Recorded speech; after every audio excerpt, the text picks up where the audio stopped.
Så skal vi kigge på endnu en side, og denne her gang er det championcity.dk.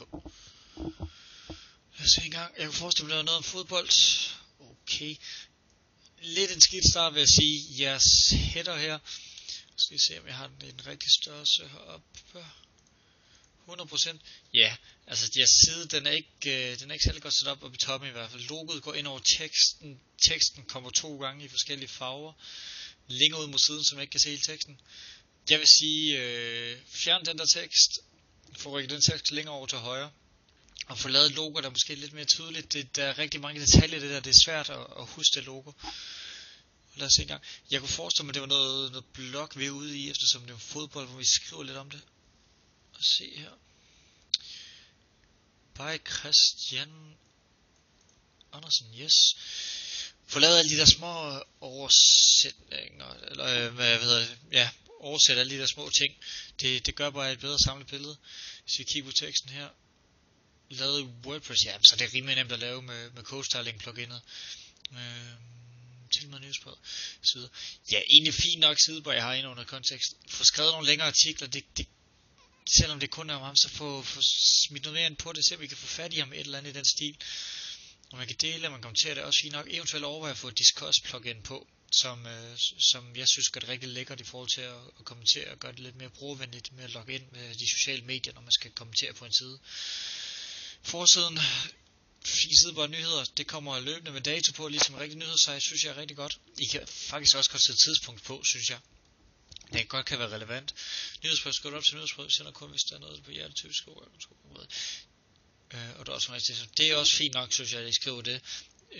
Eventuelt lave et link til tidligere nyhedsbrev, for sat det op på en side. Det synes jeg er rigtig smart, så folk kan se, hvad det går ind til. Få nogle flere ting ind på forsiden, nogle flere artikler, jeg har skrevet ind på forsiden. Du kan se det transferryg, der har jeg skrevet meget om. Det kan være, jeg ikke har skrevet så meget om optag nu, men det får noget mere content, det kommer selvfølgelig lige så stille. Nede i bunden, kampe i tv, super fint lavet. I kan sikkert tage det for TV2-sporten. Næste premiere, også fint lavet. Yes, og støt os. Hellere få lavet en Facebook-side op, hvor man kan se noget af det, I skriver på Facebook-siden. Gør den lidt aktiv. Cover står ikke så tydeligt, det gør ikke så meget. Det er 2015. Forsiden, nyheder, kampe, spil og så videre. Den har vi også heroppe, ja. Spillere, hvad skriver ind om den? Er det sådan en oversigt, I har lavet? Super. Om Champions City skriver lidt om, hvad I har lavet. Sidens enkelte fans entusiaster. Ja, det var også fint at kontakte med. Skriv gerne, hvem der står bag det. Jeg synes, det er fint at fortælle åbent, hvem der står bag det. Gerne lave en lille smule større heroppe. Eventuelt, når det kun er et punkt, så få sat den herned. Hvis I får lavet noget, lagt det ind til jeres brugere og sådan noget, så få lagt det heroppe i stedet for.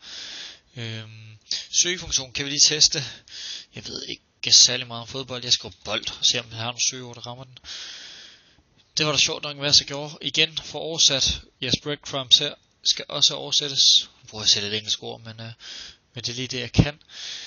Lørdagspin, interessant. Nå, lad os se en gang her. Også en fin oversigt. Jeg kan faktisk bedre lide den oversigt, der kommer på søgesiden, end jeg har på forsiden. Med en lille slider her og sådan noget. Jeg synes ikke, det er så pænt. Eventuelt gå ind på Team Forest og finde et tema, som er lidt mere fokuseret på indhold. Der findes rigtig gode magasintemaer derinde. I må meget gerne skrive til mig, hvis I vil have det og vide, hvad det er for nogen. Det må andre også gerne gøre. Bla bla bla. Klubhistorie. I er i hvert fald glad for Manchester City. Det er selvfølgelig også helt fair, når det er det handler om. Men ja, igen, for at ordne alt det her. Jeg synes, I skal finde jer en farveprofil, der er lidt bedre. Nogle lidt kraftigere farver, synes jeg.